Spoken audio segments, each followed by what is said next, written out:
Hello students, as you know that we discuss about the current electricity and the topic voltmeter. So what is voltmeter?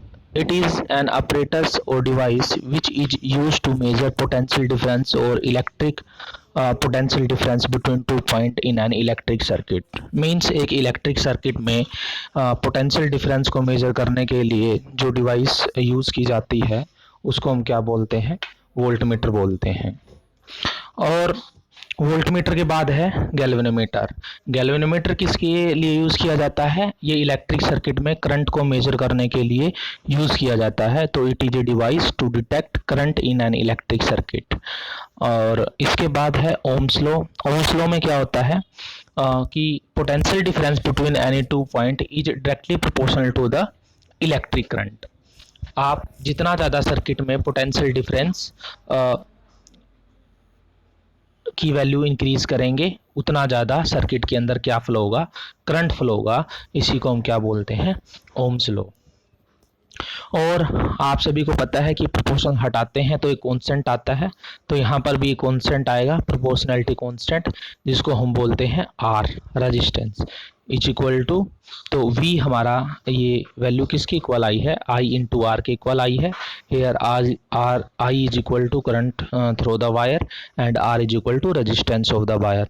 अब resistance of the wire means that when a current is flow in a wire, then electron can collide with other atom ion, means they are act as barrier for the flow of electron in the wire, and these barrier or these obstacle is known as resistance.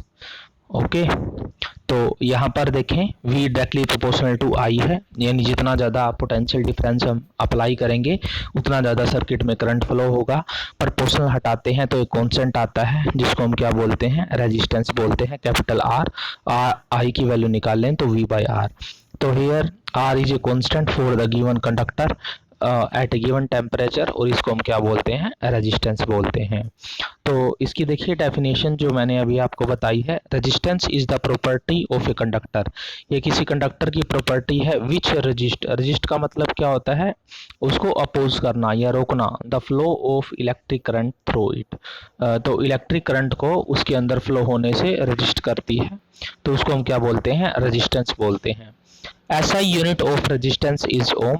ओम की जो इसकी unit है, ऐसे unit resistance की, वो ओम होती है। इसको हम कुछ आप इस से मत लिखना, ऐसे लिखना, इस तरह के हम लेटर से इसको डिनोट करते हैं इसकी यूनिट को। तो 1 ohm of resistance R is equal to the flow. तो यहाँ पर देखें 1 ओम को डिफाइन किया हुआ है, V is equal to I R होता है।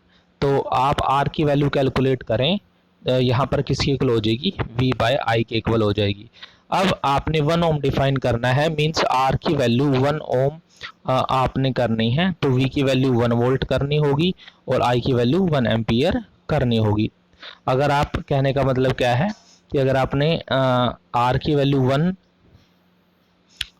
ओम लेके आनी है तो आपको जो पोटेंशियल है वो कितना पुट करना होगा? 1 वोल्ट, और करंट कितना पुट करना होगा? 1 एम्पियर।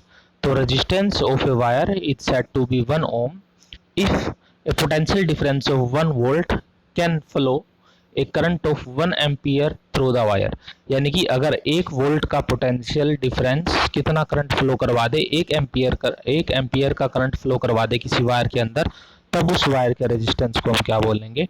1 ओम बोलेंगे।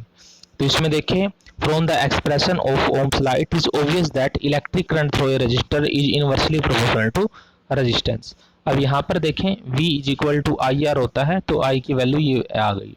तो इस लाइन का कहने का मतलब क्या है कि आप रेजिस्टेंस की वैल्यू इंक्रीज करेंगे तो करंट डिक्रीज होगा। I inversely proportional to R है। तो यहाँ पर देखें, electric current through a resistor, जो electric current through a resistor is inversely proportional to the resistance. This means electric current will decrease with increase in resistance. Electric current क्या होता है, decrease होता है विद इंक्रीज इन रेजिस्टेंस। और the graph of V versus I is always straight line. तो ये जो graph जो होगा बेटा इलेक्ट्रिक करंट और पोटेंशियल डिफरेंस में क्या है कि आप इलेक्ट्रिक करंट और पोटेंशियल डिफरेंस के बीच ग्राफ बनाओगे तो जितना इलेक्ट्रिक करंट होगा उतना पोटेंशियल डिफरेंस क्या हो जाएगा, इंक्रीज हो जाएगा।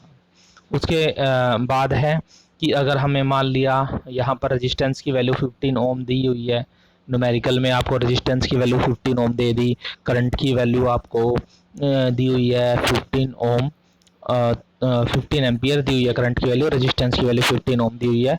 तो V की वैल्यू निकालनी है, आप इस फॉर्मूले में वैल्यू पुट करेंगे और पोटेंशियल की वैल्यू निकाल देंगे, 225 वोल्ट आ गई है। तो रेजिस्टेंस क्या है, प्रॉपर्टी ऑफ कंडक्टर है due to which it resist का मतलब रोकना the flow of electric current through a circuit. उसके बाद है वेरिएबल रेजिस्टेंस। वेरिएबल रेजिस्टेंस क्या होता है, जो करंट को चेंज कर सके। आपको पता ही है, मैंने अभी आपको बताया है I inversely proportional to R, resistance बढ़ाएंगे करंट कम हो जाएगा। तो वो रेजिस्टेंस जो करंट को वेरी कर सके, the component of an electric circuit, the component of an electric circuit which is used to regulate current without changing the voltage. Voltage मत ना चेंज हो और क्या हो फिर भी करंट चेंज हो जाए तो वेरिएबल रेजिस्टेंस बोलते हैं।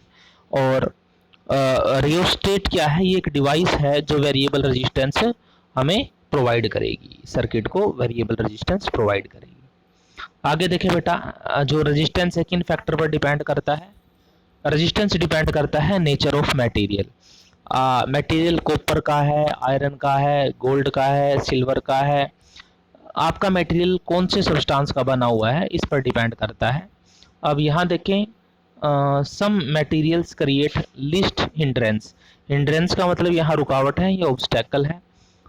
तो सबसे कम जो रुकावटें प्रोड्यूस करती हैं उनको हम गुड कंडक्टर बोलते हैं, जिसमें सिल्वर जो है वो बेस्ट कंडक्टर है और अदर जो मटेरियल हैं वो मोर हिंड्रेंस प्रोड्यूस करती हैं, तो फ्लो ऑफ इलेक्ट्रॉन कम होता है। Such material is called bad conductor. तो बैड कंडक्टर को हम इंसुलेटर भी बोलते हैं और hard plastic is one of the best conductor of electricity. दूसरा डिपेंड करता है बेटा लेंथ पर। R is directly proportional to length. Length जितनी ज़्यादा होगी वायर की, रेजिस्टेंस उतना ज़्यादा होगा। तो देखें, resistance R is directly proportional to the length of the conductor. This means resistance increase with increase in length. अगर लेंथ बढ़ाएंगे तो रेजिस्टेंस क्या हो जाता है, बढ़ जाता है। आगे देखिए, जो रेजिस्टेंस है वो inversely proportional to area of cross section है। अगर एरिया ऑफ क्रॉस सेक्शन जितना कम होगा रेजिस्टेंस उतना ज़्यादा होगा, यानी वायर का एरिया ऑफ क्रॉस सेक्शन। अगर मैं आपसे बात करूँ, आपको एक वायर दे रखी है, ये वायर दे रखी है, इसकी बात करूं, और एक ये वायर दे रखी है, इसके बारे में बात करूं, और आपसे पूछूं रेजिस्टेंस किसका ज़्यादा होगा, तो आपने एरिया ऑफ क्रॉस सेक्शन देखना है किसका ज़्यादा है। इसका ज़्यादा है एरिया ऑफ क्रॉस सेक्शन, तो इसमें रेजिस्टेंस कम होगा। इसका एरिया ऑफ क्रॉस सेक्शन कम है तो रेजिस्टेंस ज़्यादा होगा। ठीक है, तो यहाँ पर ये वैल्यू लिख रखी है, देखें, R is inversely proportional to area. Area का इनवर्सली प्रोपोर्शनल है और लेंथ के डायरेक्टली प्रोपोर्शनल है, तो R directly proportional to L by A. Proportional हटाएंगे कॉन्स्टेंट आ जाता है जिसको रो बोलते हैं हम, ये कॉन्स्टेंट होता है, इसको रेजिस्टिविटी बोलते हैं। तो यहाँ पर R is equal to rho L by, यहाँ से रो की वैल्यू निकाल सकते हैं, क्रॉस मल्टीप्लाई कर लें, ए यहाँ पर चला जाएगा R into A by L, तो वो क्या हो जाएगा आपका, इस तरह से इसको बोलेंगे हम रेजिस्टिविटी। ऐसा यूनिट ऑफ रेजिस्टिविटी क्या होती है वो निकाल के देख लें एक बार। यहाँ पर देखें इसकी यूनिट कैसे निकलेगी। मैंने आपको रेजिस्टेंस की यूनिट अभी बताई थी, ओम होता है। ये एरिया मीटर स्क्वायर होता है, नीचे मीटर है तो मीटर से मीटर कैंसिल हो जाएगा, तो ओम मीटर इसकी क्या हो जाएगी, यूनिट हो जाएगी रेजिस्टिविटी की। तो रेजिस्टिविटी क्या हुआ, it is defined as resistance offered by a cube of a material of side 1 metre. यानी मान लिया आप क्या पुट करोगे, रेजिस्टिविटी को डिफाइन करना है तो आप आर की वैल्यू को, ए की वैल्यू को 1 मीटर स्क्वायर पुट कर दें, एल को भी 1 पुट कर दें, तो आपका आर किसके इक्वल हो जाएगा, रो के इक्वल। तो resistivity is equal to resistance of that conductor of unit area and unit length. अगर किसी कंडक्टर का एरिया यूनिट हो जाए, लेंथ यूनिट हो जाए, तो रेजिस्टिविटी किसके इक्वल होगा बेटा, रेजिस्टेंस के इक्वल ही होगा। ठीक है, तो यहाँ तक आप अच्छी तरह से करें। नेक्स्ट हम अगली क्लास के अंदर डिस्कस करेंगे। Thank you very much.